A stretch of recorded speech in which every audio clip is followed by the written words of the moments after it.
Good day, all. So we're looking at a different type of DVD set. So this is Sapphire and Steel, the Shout Factory Edition. This one itself doesn't really have any extra features, although it's only 25 bucks for the whole series. Although I think there's actually still an A&E version that includes a documentary, which gives you the behind-the-scenes look of the series. I've already seen the documentary, I just don't have it on this set. Anyway, so Sapphire and Steel. So you may notice this show starred David McCallum, who a lot of people will recognize as Ducky from NCIS, and I couldn't believe it until I looked it up, but Dave McCallum right now, he's actually 81. He looks like he's about 60. And even here, he was in his 50s and looks like he's in his 30s, so go figure. And Joanna Lumley, there, can't pronounce things. Anyways, I don't think she went on to do a whole lot after this, because I've never really seen her in anything else. But anyway, so Sapphire and Steel. The premise of the show, this is really, if you're a Doctor Who fan, especially if you're a fan of some of the older, more claustrophobic, studio-based Doctor Who stories, which, you know, were common during Tom Baker's early seasons, then you'll like this show. It's also considered to be a precursor to the X-Files, although this one is maybe a little bit more out there than the X-Files. The premise of the show is Sapphire and Steel are time agents. They're elements: sapphire, steel, gold, copper, lead, whatever. And the show itself ran between 79 and 1982. It was on ITV, so it's kind of parallels the later Doctor Who or Tom Baker years and Peter Davison years. It wasn't a whole lot of episodes. I think there's about 35 altogether throughout the various series. But the idea of the show is they're time agents, or time agent elements, or however you want to put it that way. It's still kind of, you know, ambiguous as to exactly what they are.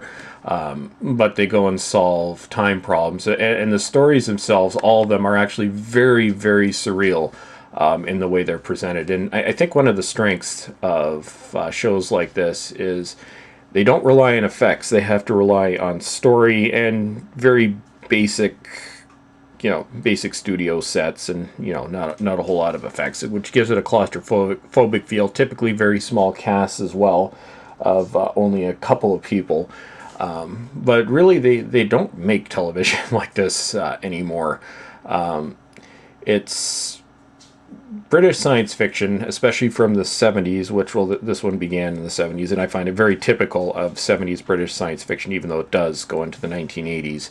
70s British science fiction really kind of has almost a feel or aura to it that you don't really see from anything else. You know, they had to be very story driven, because no matter whether on BBC or Channel 4 or ITV or whatever, you know, they would have just very, very limited means as to how to make a show.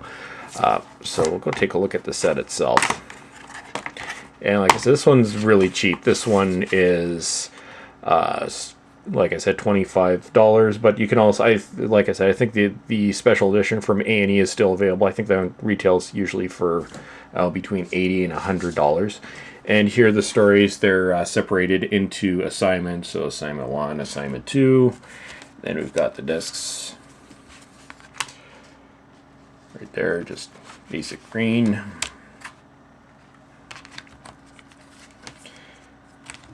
Then take out the back here, so there you go. So all 6 assignments all together. Some of the early ones were longer. Some of these are 8 parts. Some of them are as few as 4 parts. But it's a kind of show where when you first get into it, it may take you a little while to get into it, just because of stylistically the way the show is presented.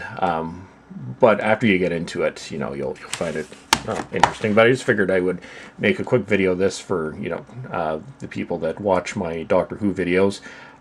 Just a recommendation of another show that's similar. So as always, everyone, thank you for watching, and have a great day.